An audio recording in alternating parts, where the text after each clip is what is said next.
ఈరోజు మేము ఒక కొత్త రెసిపీ ట్రై చేస్తున్నాం. ఈ మధ్య ఇన్స్టాగ్రామ్లో ఎక్కడ చూసినా ఈ రెసిపీనే కనిపిస్తుంది.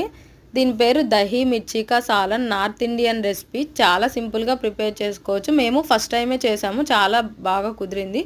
మీరు కూడా చేయాలనుకుంటే వీడియోని ఎండ్ వరకు చూడండి.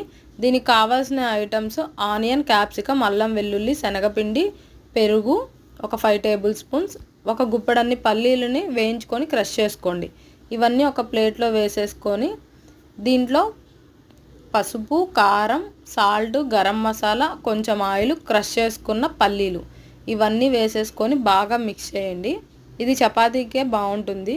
ఎప్పుడూ ఒకే కర్రీ కాకుండా డిఫరెంట్గా ట్రై చేయండి, చాలా బాగుంది. ఇది మనం వెంటనే ప్రిపేర్ చేసుకోవచ్చు, కలిపి పక్కన పెట్టాల్సిన పనేం లేదు.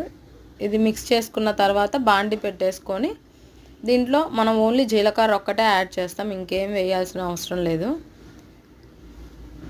ఇంక ఈ మిశ్రమం మొత్తం యాడ్ చేసేసుకొని ఒకసారి బాగా మిక్స్ చేసుకోండి.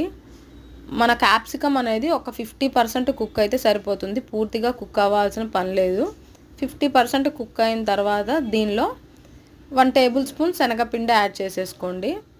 శనగపిండి యాడ్ చేయడం వల్ల పెరుగు విరిగిపోకుండా టెక్స్చర్ బాగుంటుంది కర్రీకి. ఇది ఆయిల్ పైకి వచ్చే వరకు ఉంచి స్టవ్ ఆఫ్ చేసేసుకోవడమే. చాలా టేస్టీగా ఉంది.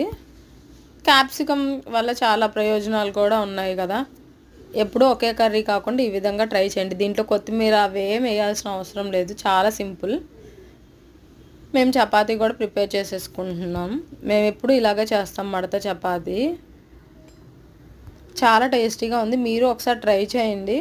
వీడియో నచ్చితే లైక్ చేయండి, మా ఛానల్కి సబ్స్క్రైబ్ చేసుకోండి. కొత్తగా చూసేవాళ్ళు ఒకసారి ఛానల్ని విజిట్ చేయండి. Thank you for watching.